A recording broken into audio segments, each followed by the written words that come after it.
Shalom, selamat pagi saudara-saudara yang saya kasihi di dalam Tuhan.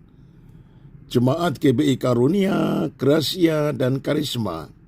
Bagaimana kabarnya? Semuanya baik, puji Tuhan ya. Mari kita satu di dalam doa. Tuhan, kami siap menerima renungan pagi.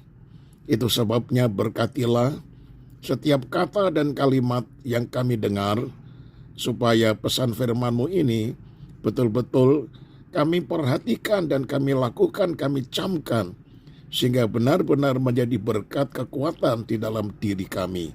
Dalam nama Tuhan Yesus, haleluya. Amin. Nah, saudaraku yang kekasih, tema renungan pagi ini yaitu kunci mengalahkan rasa takut.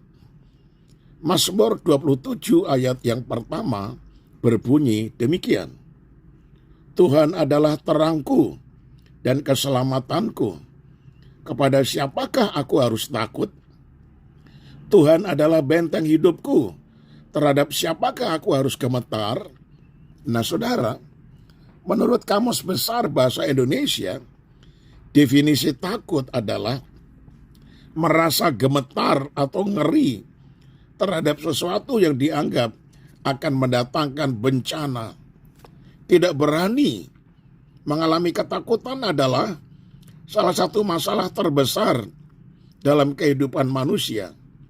Rasa takut yang berkelebihan bisa dikategorikan sebagai suatu kelainan yang disebut fobia, yaitu kecemasan yang luar biasa secara terus-menerus, tidak realistis, sebagai respons terhadap keadaan eksternal tertentu.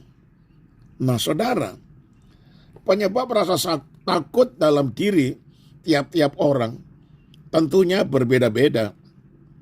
Takut karena bencana alam, takut karena ketinggian, misalnya lagi panjat pohon kelapa, takut ditinggalkan pacar, takut terhadap anjing yang galak, takut kacoa, takut gendut, takut tidak bisa menyenangkan suami atau istri, takut tidak bisa membayar sewa rumah atau kontrakan, takut gagal dalam ujian, takut terhadap masa depan, takut terhadap penyakit yang dokter katakan itu bukan penyakit sembarangan, takut mati dan sebagainya. Ayo berkata, karena yang kutakutkan ialah yang menimpa aku, dan yang kucemaskan itulah yang mendatangi aku. Ayat 3 ayat 25. Karena itu saudara, sebagai orang percaya, tidak seharusnya kita mengalami ketakutan. Ketakutan membuat seseorang kehilangan damai sejahtera, gak bisa tidur, gak bisa makan, gak rasa enak ketika minum.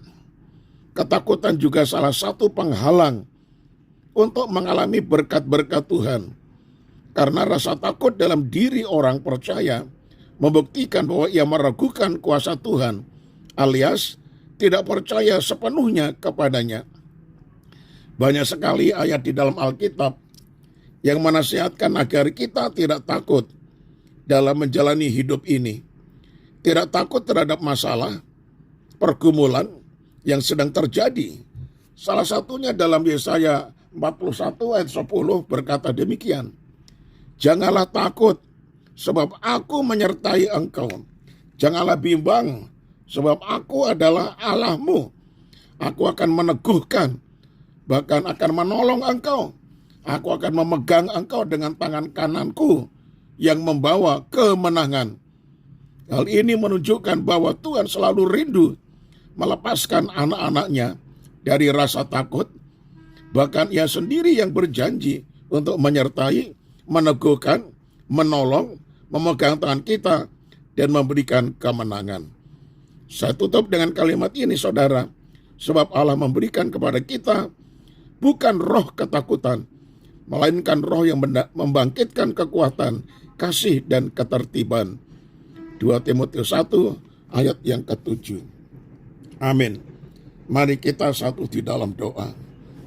Tuhan, Engkau tahu apabila kami sedang menghadapi suatu cobaan, kesusahan, suatu problem yang menjadikan kami mengalami rasa takut. Sampai-sampai kami susah untuk tidur. Dan juga kami sepertinya tidak ada nafsu untuk makan, tidak ada nafsu untuk bekerja. Badan kami lemas, pikiran kami semrawut. Oh Tuhan Yesus, terima kasih untuk renungan di pagi ini yang mengingatkan kami, supaya kami tidak lagi merasa takut. Karena Engkau ternyata menyertai kami, melindungi kami, membela kami, berperang ganti kami, menolong kami, mengulurkan tangan dan memberikan kami kemenangan dan jalan kelepasan. Ajar kami pasrah menyerah 100% kepada Tuhan. Menyerahkan apa yang kami rasa takut dengan iman kepada Tuhan. Karena iman adalah kunci untuk mengalahkan ketakutan itu. Kami percaya Engkau adalah Tuhan Allah yang penuh kuasa. Dan kuasa-Mu tidak berubah dahulu, kemarin, hari ini, besok, sampai selama-lamanya. Itu sebabnya ya Tuhan, masalah-masalah berat yang sedang kami hadapi, yang membuat kami rasa takut, kami serahkan di dalam tangan-Mu. Engkau akan membuka jalan, mematahkan kuasa-kuasa kegelapan setan iblis, kuasa penyakit dan sebagainya. Jika kami dapat melihat mujizat Allah terjadi. Kami serahkan roh, jiwa, dan tubuh kami di dalam tangan Tuhan yang Maha Kuasa. Tangan kanan Allah akan berbuat keperkasaan dan perlindungan atas kami, sehingga kami terlepas daripada bencana yang kami takutkan. Terima kasih banyak Bapak, sepanjang hari ini Tuhan gembalakan dan tuntun langkah-langkah kami. Apa yang harus kami lakukan, kiranya Tuhan yang akan menuntun kami. Segala pujian, hormat, dan syukur bagi Engkau, jamah anak-anak Tuhan yang sakit. Berikan kiranya mujizat-Mu Tuhan, supaya benar-benar mengalami pertolongan dan kesembuhan yang sempurna. Di dalam nama Tuhan Yesus Kristus kami alaskan doa ini, haleluya. Amin. Salam saudaraku, selamat pagi. Tuhan Yesus memberkati. Haleluya. Amin.